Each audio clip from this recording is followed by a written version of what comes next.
O massacre da Praça da Paz Celestial.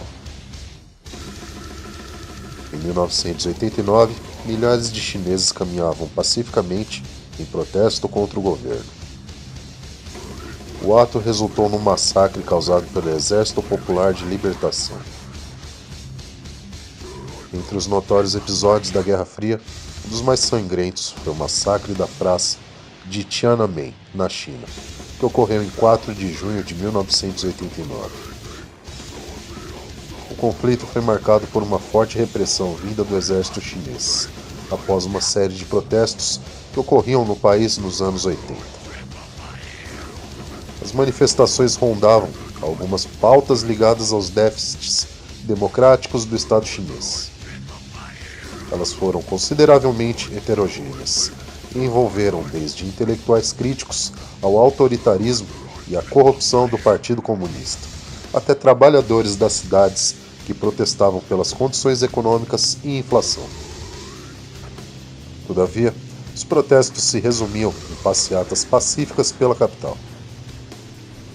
A China, nessa época, passava pelo auge do cenário econômico fomentado por Deng Xiaoping, que inseriu o governo em uma série de reformas econômicas e governamentais que aproximaram a economia chinesa da economia de mercado, capitalismo de Estado, ao mesmo tempo em que fortalecia poderes do governo. No sentido contrário à tradição de Mao Tse-tung, Deng fomentava uma China que se aproximasse dos padrões ocidentais de economia. A maioria dos intelectuais chineses acompanhava o processo da Glasnost de Gorbachev na União Soviética e apontava a necessidade de uma reforma política estrutural que abrisse o Estado a processos democratizantes. Eles denunciavam que as reformas econômicas eram pouco efetivas e jogavam a crise nas costas do trabalhador. O estopim dos protestos foi a morte de Hu Yaobang, ex-secretário-geral que ficou estigmatizado no partido por suas concepções liberalizantes. Após repressões promovidas por policiais, os protestos começaram a aumentar, ao mesmo tempo em que se denunciava que a imprensa oficial estava manipulando a imagem das manifestações para enfraquecê-los. O centro desse protesto se tornou a Praça Tiananmen, ou da Paz Celestial, em Pequim. Com o crescimento das passeatas, os estudantes ganharam destaque. Grupos estudantis, apoiados por professores e intelectuais, e as associações estudantis controladas pelo Partido Comunista, tomaram a cidade contra o governo. Com o tempo, outras pautas foram aderidas aos protestos: defesa da democracia, respeito a Hu Yaobang, fim da corrupção, reafirmação das pautas dos protestos de 1976, liberdade de imprensa e reforma política para deslocar o controle do Partido Comunista, e etc. As respostas do governo chinês foram decepcionantes.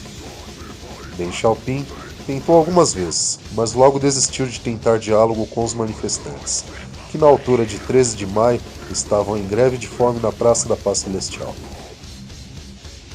No dia 20, Deng declarou lei marcial no país, mas não encerrou as manifestações.